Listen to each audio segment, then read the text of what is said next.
ನಿಮ್ಮ ಬೈಕ್ ಟ್ಯಾಕ್ಸಿಗಳನ್ನ ರಸ್ತೆಗಿಳಿಸುವ ಮುನ್ನ ಎಚ್ಚರ ವಹಿಸಿ. ಅನಧಿಕೃತ ಬೈಕ್ ಟ್ಯಾಕ್ಸಿ ವಿರುದ್ಧ ಸಮರ ಸಾರಿದ ಸಾರಿಗೆ ಇಲಾಖೆ. ಹೈಕೋರ್ಟ್ ಆದೇಶದ ಬೆನ್ನಲ್ಲೇ ಆರ್ಟಿಒ ಈ ತರಹದೊಂದು ಸಮರಕ್ಕೆ ಕೈ ಹಾಕಿದೆ. ಕಂಡಲ್ಲಿ ಬೈಕ್ ಟ್ಯಾಕ್ಸಿಗಳು ಸೀಸ್ ಆಗ್ತಾ ಇದೆ. ನಿನ್ನೆ ಒಂದೇ ದಿನ ಬೆಂಗಳೂರಿನಲ್ಲಿ 103 ಬೈಕ್ ಟ್ಯಾಕ್ಸಿಗಳು ಸೀಸ್ ಆಗಿದೆ. ಕೋರ್ಟ್ ಆದೇಶದ ಬಳಿಕವೂ ಸೇವೆ ನೀಡುತ್ತಿದ್ದಂತಹ ಬೈಕ್ ಟ್ಯಾಕ್ಸಿಗಳನ್ನ ರಸ್ತೆಗಿಳಿಸುವ ಮುನ್ನ ಎಚ್ಚರವನ್ನ ವಹಿಸಿ. ತಲೆಬುಡವಿಲ್ಲದ ಹೆಲ್ಮೆಟ್ ಅನ್ನ ಹಾಕೊಂಡೊಬ್ಬ ಸ್ಪೀಡಲ್ಲಿ ಬರ್ತಾನೆ, ಫುಟ್ಪಾತ್ ನಲ್ಲಿ ನಿಲ್ಲಿಸಿ ಹಾರ್ನ್ ಹೊಡಿತಾನೆ. ಮೊಬೈಲ್ ಆನ್ಲೈನ್ ಮುಖಾಂತರವಾಗಿ ಬುಕ್ ಮಾಡ್ಕೊಂಡವರು ಮೆಲ್ಲ ತೆವಳ್ಕೊಂಡು ಬೈಕ್ನತ್ತ ಬರ್ತಾರೆ.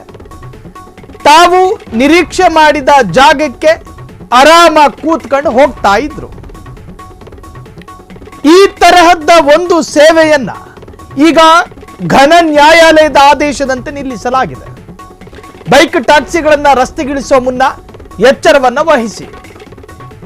ಅನಧಿಕೃತ ಬೈಕ್ ಟ್ಯಾಕ್ಸಿ ವಿರುದ್ಧ ಸಮರ ಸಾರಿದ ಸಾರಿಗೆ ಇಲಾಖೆ.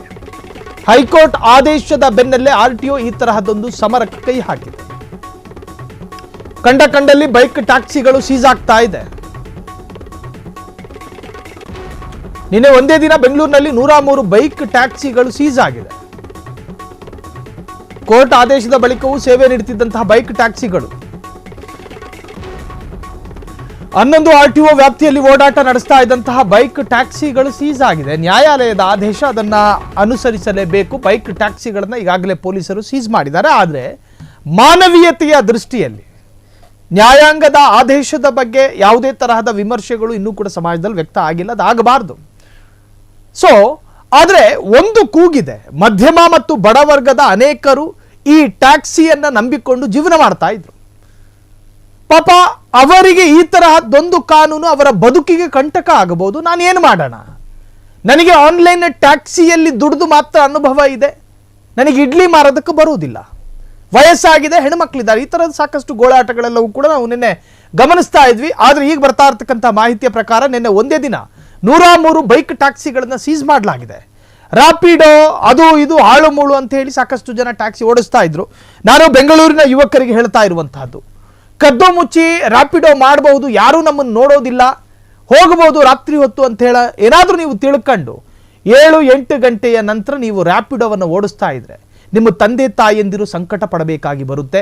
ನಿಮ್ಮ ಮನಸ್ಸು ನುಚ್ಚು ನೂರಾಗುತ್ತೆ. ಕಾರಣ ನೀವು ತಗೊಂಡಿರೋ ಬೈಕಿಗೆ 2-3 EMI ಕಟ್ಟಿರಲ್ಲ. ನೀವೇನೋ ನಂಬಿಕೊಂಡು ಹೋಗ್ತೀರಿ. ಆದರೆ ನಿಮ್ಮನ್ನ ಅಲ್ಲಿ ತಡೀತಾರೆ, ಸೀಸ್ ಮಾಡ್ತಾರೆ ನಿಮ್ಮ ಗಾಡಿನ.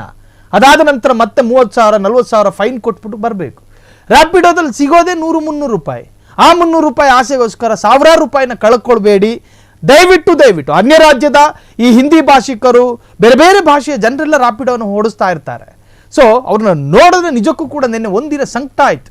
ಕ್ಷಣದ ಸುದ್ದಿಗಳಿಗಾಗಿ ಫ್ರೀಡಂ ಟಿವಿ ಸಬ್ಸ್ಕ್ರೈಬ್ ಮಾಡಿ, ಲೈಕ್ ಮಾಡಿ ಹಾಗೂ ಫಾಲೋ ಮಾಡಿ. ಹೊಸ ಸುದ್ದಿಗಳ ನೋಟಿಫಿಕೇಶನ್ಗಾಗಿ ಬೆಲ್ ಐಕಾನ್ ಮೇಲೆ ಕ್ಲಿಕ್ ಮಾಡಿ.